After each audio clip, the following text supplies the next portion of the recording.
नमस्कार, बहुत बहुत स्वागत है आप सभी का सुबह 9 बजे की तमाम अहम खबरों के साथ। मैं हूं प्रीति। आइए एक नजर डालते हैं इस वक्त की सुर्खियों पर।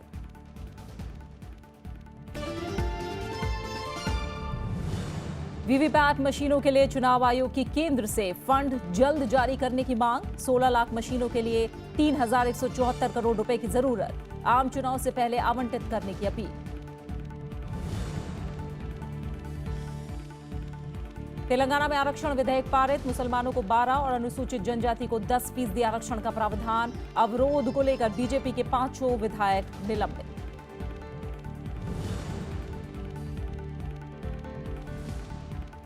गुजरात दौरे पर प्रधानमंत्री नरेंद्र मोदी कई परियोजनाओं का करेंगे उद्घाटन। सूरत में 11 किलोमीटर लंबे रोड शो में उमड़ा जनसैलाब।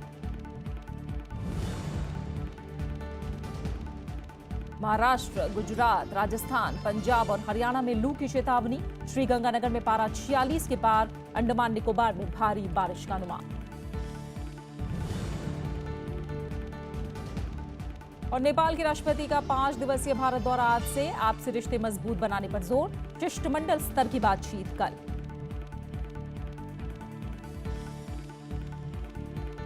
मुख्य चुनाव आयुक्त नसीम जैदी ने मौजूदा माहौल का हवाला देते हुए सरकार से पेपर ट्रेल मशीनों की खरीदारी के लिए जल्द धन आवंटन की मांग की है, ताकि 2019 के लोकसभा चुनाव में इन मशीनों को इस्तेमाल में लाया जा सके।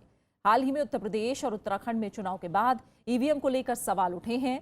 विपक्षी दलों ने ईवीएम के साथ छेड़छाड़ की बात कही है। बीएसपी, आम आदमी पार्टी और कांग्रेस ने ईवीएम में गड़बड़ी को लेकर चुनाव आयोग पर निशाना साधा है। देश के 16 दलों ने हाल ही में अधिक पारदर्शिता लाने के लिए बैलेट पेपर वाली व्यवस्था फिर शुरू करने की अपील भी की। चुनाव आयोग को 2019 के लोकसभा चुनाव में सभी मतदान केंद्रों को कवर करने के लिए 16 लाख से ज्यादा पेपर ट्रेल मशीनों की जरूरत होगी।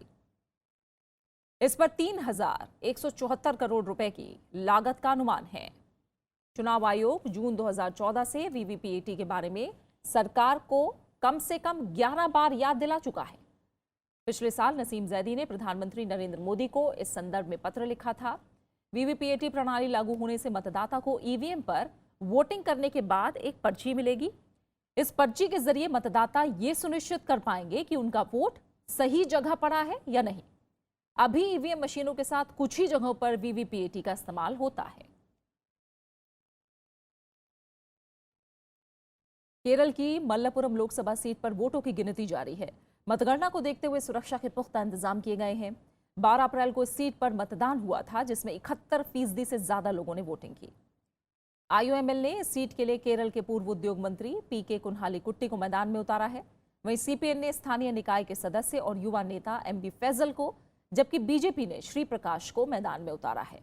मल्लपुरम सीट पूर्व केंद्रीय मंत्री और आईयूएमएल नेता ई अहमद के निधन के बाद खाली हुई थी।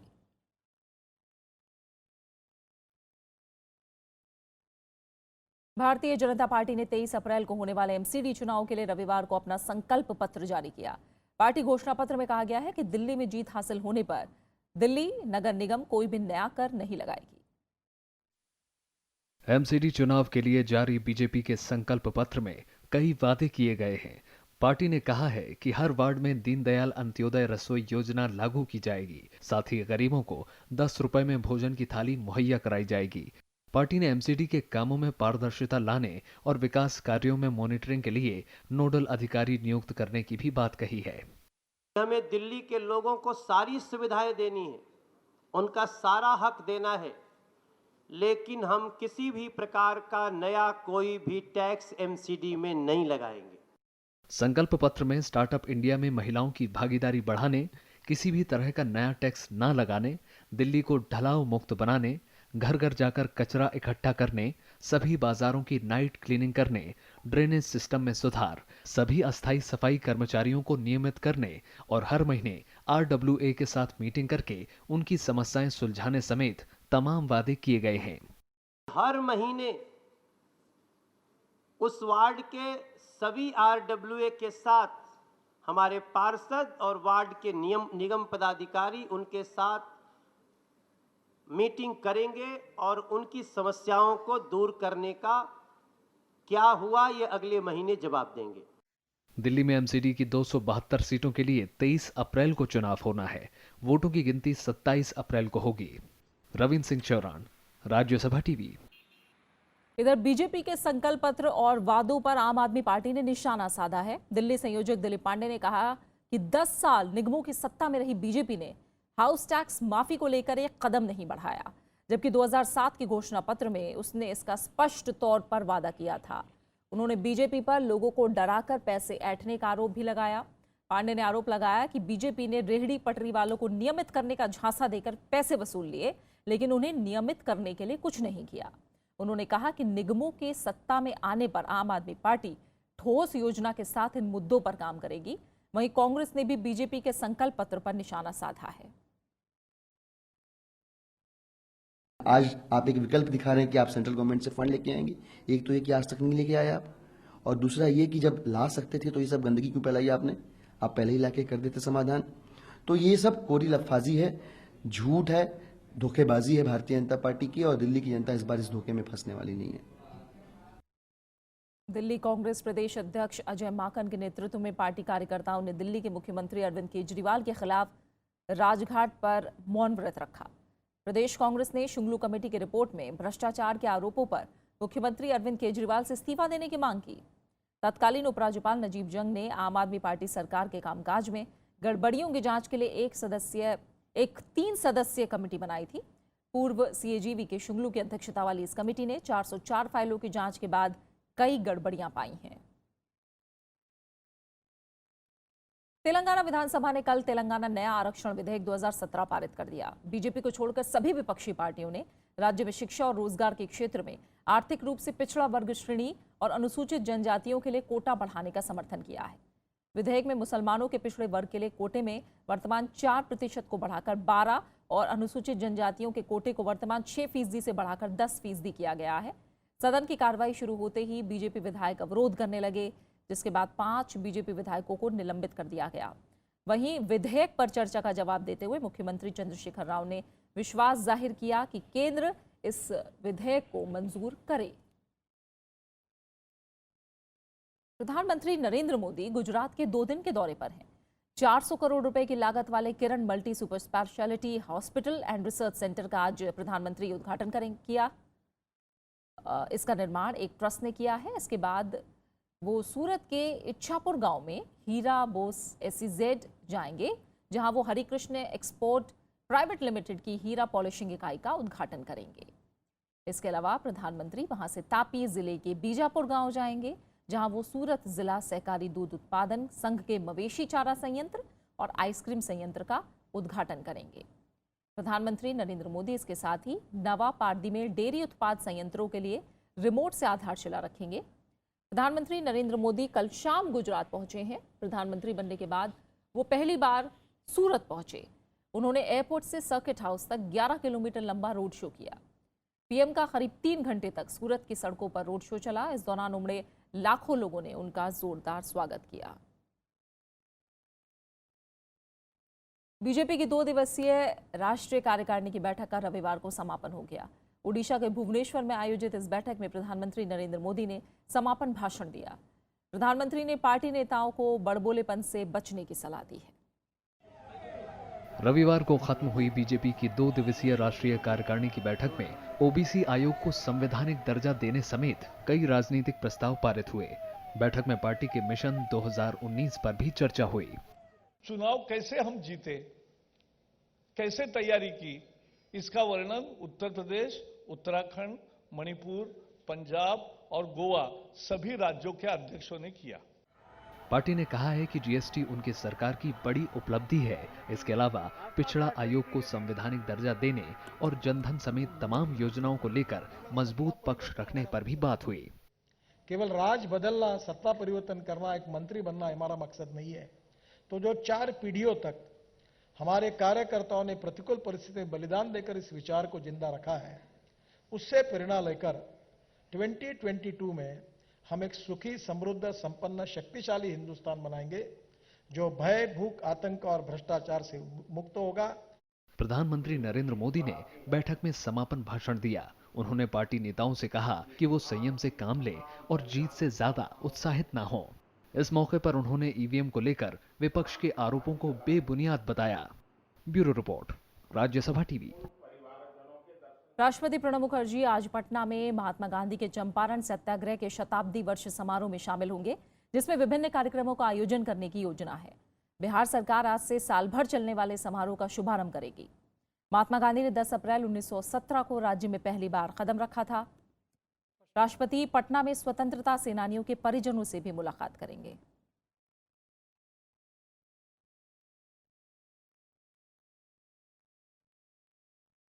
All India Muslim personal law board ने रविवार को 3 तलाक के मुद्दे पर नए दिशा निर्देश जारी किए हैं। मुस्लिम पर्सनल लॉ बोर्ड ने कहा है कि जिन महिलाओं के साथ अन्याय हुआ है, बोर्ड उनकी हर संभव मदद करेगा। बोर्ड ने बिना ठोस कारण 3 तलाक कहने वालों का सामाजिक बहिष्कार करने का भी ऐलान किया है। बोर्ड ने अपने सर्वे का हवाला देते हुए कहा कि मामला उतना संगीन नहीं है जितना मीडिया बता रहा है।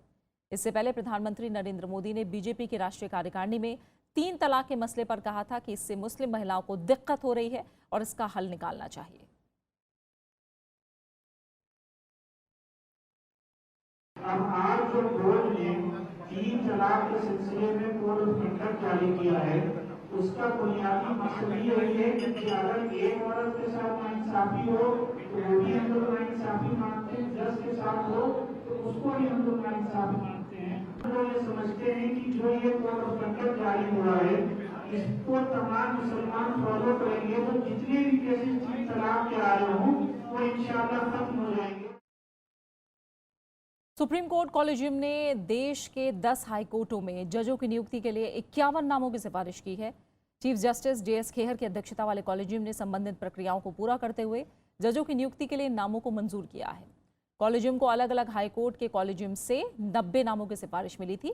सुप्रीम कोर्ट के कॉलेजियम ने इनमें से 51 नामों का चयन किया है। इनमें से 20 न्यायिक अधिकारी और 31 अधिवक्ता हैं। तमिलनाडु में शिवगंगा जिले के एमपुदूर में जलीकट्टू खेल के दौरान 2 दर्शकों की मौत हो गई, जबकि 80 लोग घायल हुए हैं। जलीकट्टू खेल के दौरान 32 साल के तिरुनवकराउ पर सांड ने हमला कर दिया, जिससे उनकी मौत हो गई। वहीं दूसरे दर्शक की मौत दिल का दौरा पड़ने से हुई है। घायलों का इलाज आयोजन वाली जगह पर बनाए गए चिकित्सा सुविधा केंद्र में किया गया, जबकि कुछ घायलों को अस्पताल में भर्ती कराया गया। इसके अलावा आयोजकों ने इनाम के विजेताओं के गलत नाम के ऐलान को लेकर 2 गुटों के बीच हुई झड़प में 5 लोग घायल हो गए। आप बने रहिए हमारे साथ, लौट रहे हैं एक छोटे से ब्रेक के बाद।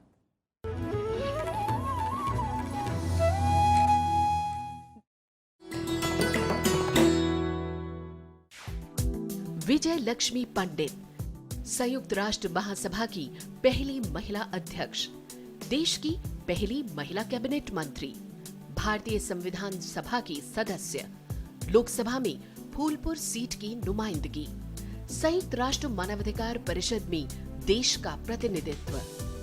विजय लक्ष्मी उपलब्धियां अनेक।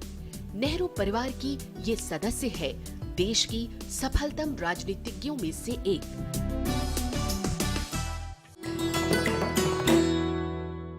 हमसे कहाँ भूल हुई जो ये सजा हमको मिली। अब तो चारों ही तरफ बंद है दुनिया की। कुछ चीज़ें ऐसी हुई मेरे साथ जिसको अपने ऊपर मैं वो इल्ज़ाम दूंगा, मेरी गलतियों की वजह से हुआ जो भी हुआ। मोहब्बत अब तिजारत बन गई। जैसे बिजनेसमैन होते हैं, कैसे बिजनेस करते हैं, कम दे दो ज़्यादा दे दो, जो भी है काम निकालो, तो वो चीज़ हमको किसी ने सिखाई नहीं। मैं हूं अनवर सिंगर, मुझसे मिली ये प्रोग्राम गुफ्तगू में, सिर्फ राज्यसभा टीवी पर।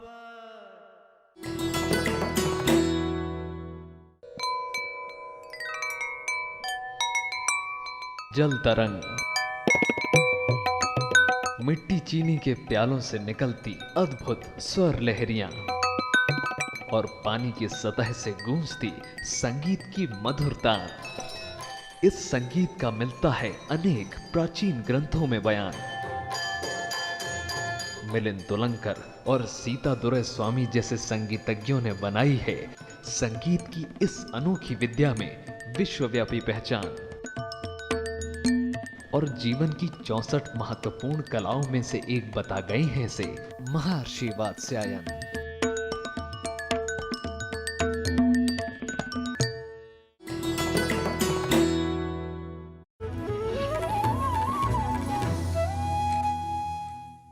नेपाल के राष्ट्रपति विद्यादेवी भंडारी भारत के 5 दिवसीय दौरे पर आ जाएंगी। इस दौरान वो वरिष्ठ नेतृत्व से मुलाकात करेंगी। इस यात्रा का मकसद दोनों देशों के बीच आपसी संबंधों को और मजबूत बनाने पर होगा। अक्टूबर 2015 में पदभार संभालने के बाद पहली आधिकारिक विदेश यात्रा पर भारत आ रही नेपाल की राष्ट्रपति विद्यादेवी भंडारी का राष्ट्रपति प्रणब मुखर्जी के अलावा उपराष्ट्रपति मोहम्मद हामिद अंसारी, प्रधानमंत्री नरेंद्र मोदी, गृह मंत्री राजनाथ सिंह, विदेश मंत्री सुषमा स्वराज और कई और शीर्ष नेताओं से मिलने का कार्यक्रम है। इस दौरान वो कई द्विपक्षीय मसलों पर चर्चा कर आपसी संबंधों को और मजबूत बनाने पर जोर देंगी। Honorable Vice President, Home Minister, External Affairs Minister, Finance Minister will call on the visiting dignitary on 18th of April. Honorable President of India will be hosting a state banquet in honor of the visiting dignitary in the evening of 18th. The President of Nepal will also be attending a business event on 18th April, which is being organized by our three apex chambers, CII, FICCI, and ASSOCHAM. After the Delhi leg is over, President Bhandari will be traveling to Gujarat and Odisha, and she will be visiting the temples in Dwarka, Somnath and Puri and offering her prayers at the temples there. राष्ट्रपति भंडारी के साथ एक उच्च स्तरीय प्रतिनिधिमंडल भी आ रहा है, जिसमें विभिन्न क्षेत्रों के प्रतिनिधि शामिल हैं। A word on our energy cooperation. I must say that the energy cooperation between our two countries is witnessing a new high with the approval by the Union Cabinet last month, to be precise, the CCEA, on investment of rupees 5,723 crores for Arun 3 power project in Nepal, and with the operationalization of Muzaffarpur-Dhalkebar high capacity transmission line. India is currently supplying about 380 megawatts of electricity to Nepal. राष्ट्रपति भंडारी की यात्रा से भारत और नेपाल के बीच संबंधों को और मजबूती मिलेगी। राष्ट्रपति भंडारी को पिछले साल मई में भारत आना था, लेकिन उनके देश की सरकार की ओर से तैयारी पूरी न होने के कारण नेपाल के तत्कालीन प्रतिनिधिमंडल ने इस कार्यक्रम का समर्थन नहीं किया। मधेसी आंदोलन और नाकेबंदी की वजह से पिछले साल द्विपक्षीय संबंधों को मुश्किलों का सामना करना पड़ा था। नाकेबंदी के चलते भारत से नेपाल में की जाने वाली जरूरी सामानों की आपूर्ति बाधित हो गई थी। Bureau report, Rajya Sabha TV. Nepal और चीन पहली बार साझा सैन्य अभ्यास कर रहे हैं। अभ्यास का विशेष जोर आतंकवाद से निपटने पर है। संयुक्त अभ्यास को सागरमठ फ्रेंडशिप 2017 नाम दिया गया है। कल से शुरू हुआ अभ्यास 25 अप्रैल तक चलेगा। चाइनीज पीपल्स लिबरेशन आर्मी का एक दस्ता अभ्यास के लिए काठमांडू में मौजूद है। इस अभ्यास को नेपाली सेना की सैन्य कूटनीति के विस्तार के तौर पर देखा जा रहा है। नेपाल लंबे समय से भारतीय और अमेरिकी सेना के साथ साझा सैन्य अभ्यास करता रहा है। चीनी रक्षा मंत्री के नेपाल दौरे के समय इस अभ्यास को लेकर सहमति बनी थी। जानकारों का मानना है कि नेपाल और चीन के सैन्य अभ्यास से भारत की चिंताएं बढ़ सकती हैं। चीन नेपाल में मौजूदगी बढ़ाना चाहता है। नेपाल अपने आयात के लिए भारत पर निर्भर है।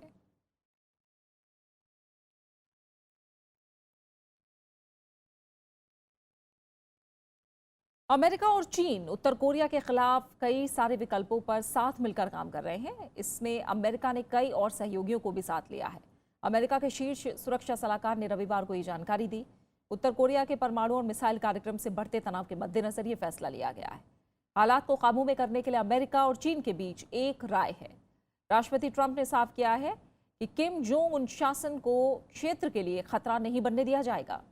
ये टिप्पणी ऐसे वक्त में आई है जब उत्तर कोरिया का मिसाइल परीक्षण असफल हो चुका है और बड़े पैमाने पर उत्तर कोरिया की फौज ने परेड लगाई है।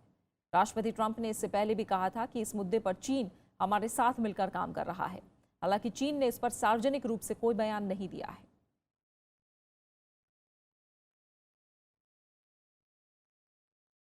तुर्की में हुए जनमत संग्रह में राष्ट्रपति रेसिप तैयब एर्दोगान को कामयाबी मिली है। राष्ट्रपति शासन प्रणाली लाए जाने को लेकर कराए गए जनमत संग्रह में लोगों का भारी समर्थन हासिल हुआ है। 51.37% लोगों ने राष्ट्रपति शासन प्रणाली के पक्ष में, जबकि करीब 48.63% लोगों ने इसके विरोध में वोट किया है। एर्दोगान के समर्थकों का मानना है कि राष्ट्रपति शासन प्रणाली देश में कारगर साबित होगी और इससे देश का आधुनिकीकरण होगा, जबकि विरोधी मानते हैं कि इससे निरंकुशता को बढ़ावा मिल सकता है। इधर देश के दोनों विपक्षी पार्टियों ने कहा है कि वो इस फैसले को चुनौती देंगी। इस जनमत संग्रह से राष्ट्रपति को कैबिनेट मंत्रियों को नियुक्त करने, फैसले जारी करने, वरिष्ठ न्यायाधीश चुनने और संसद को भंग करने के लिए शक्तियां मिल जाएंगी। नई प्रणाली में सारी शक्तियां राष्ट्रपति के हाथों में दे दी जाएंगी, जिसमें देश की नौकरशाही भी उनके नियंत्रण में होगी।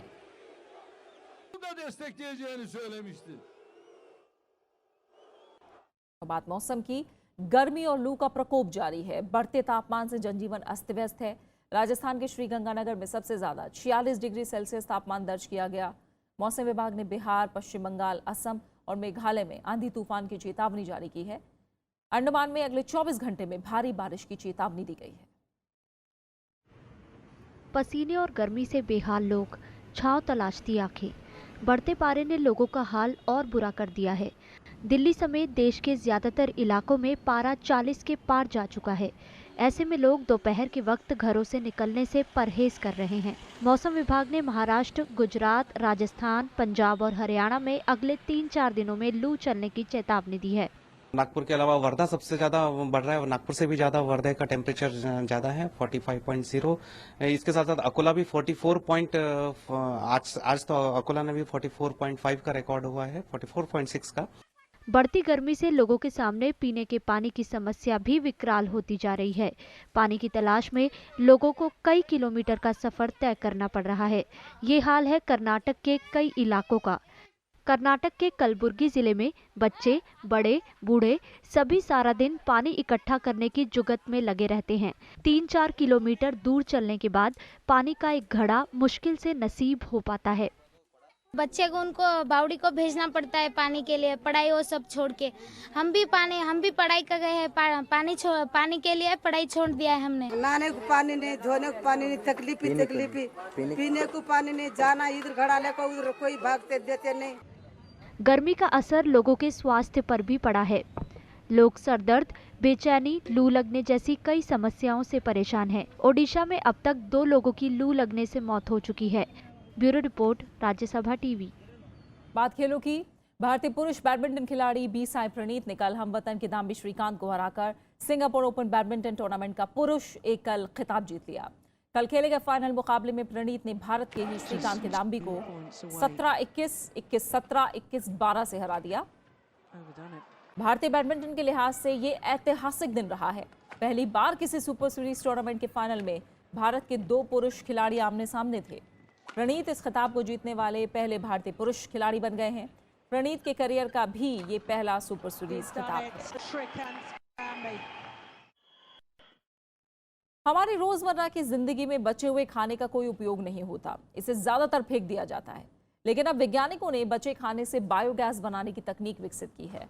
खास बात यह है कि इस प्रक्रिया में बचे अवशेष का इस्तेमाल जैविक खाद के रूप में भी किया जा सकता है।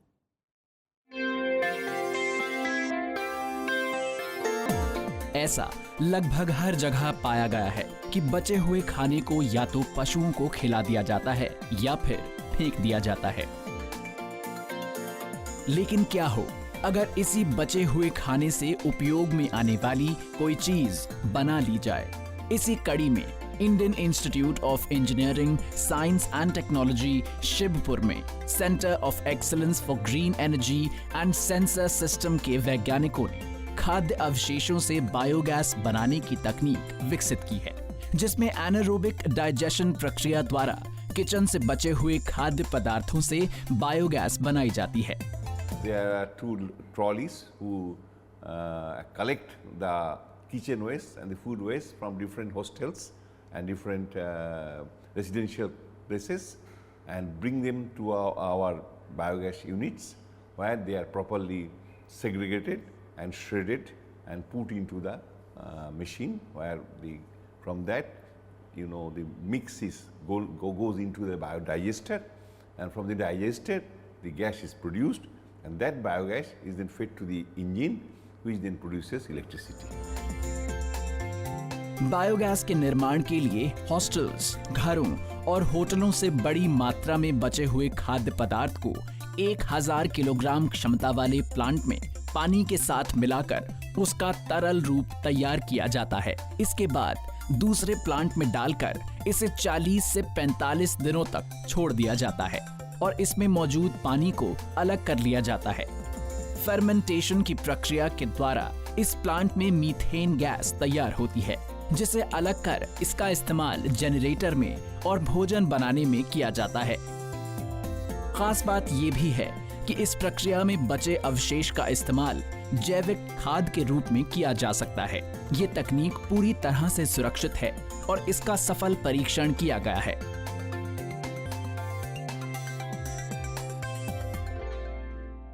बात खास शख्सियत की। आज भारत के महान दार्शनिक, शिक्षक और दूसरे राष्ट्रपति डॉक्टर सर्वपल्ली राधाकृष्णन की पुण्यतिथि है। 5 सितंबर 1888 को तमिलनाडु के तिरुट्टनी में जन्मे राधाकृष्णन ने हिंदू दर्शन का शुद्ध रूप दुनिया के सामने रखा और उसे मान्यता दिलाई। उन्होंने दर्शन शास्त्र में एमए किया और हिंदू दर्शन का गहराई से अध्ययन किया। साथ ही डॉक्टर सर्वपल्ली राधाकृष्णन ने प्रेसिडेंसी कॉलेज मद्रास और कलकत्ता विश्वविद्यालय में पढ़ाया। वो 1931 से 1936 तक आंध्र प्रदेश विश्वविद्यालय के उप कुलपति रहे। 1939 में उन्होंने बनारस हिंदू विश्वविद्यालय की बागडोर संभाली। उन्होंने ऑक्सफोर्ड और हार्वर्ड जैसे विश्वविद्यालयों में भी लेक्चर दिए। आज़ादी के बाद 1952 में डॉक्टर राधाकृष्णन देश के पहले उपराष्ट्रपति बने। 1962 में उन्हें भारत का राष्ट्रपति चुना गया। 1954 में उन्हें भारत रत्न से सम्मानित किया गया। डॉक्टर सर्वपल्ली राधाकृष्णन का 86 साल की उम्र में आज ही के दिन 1975 में चेन्नई में निधन हुआ था। और अब आखिर में हेडलाइंस।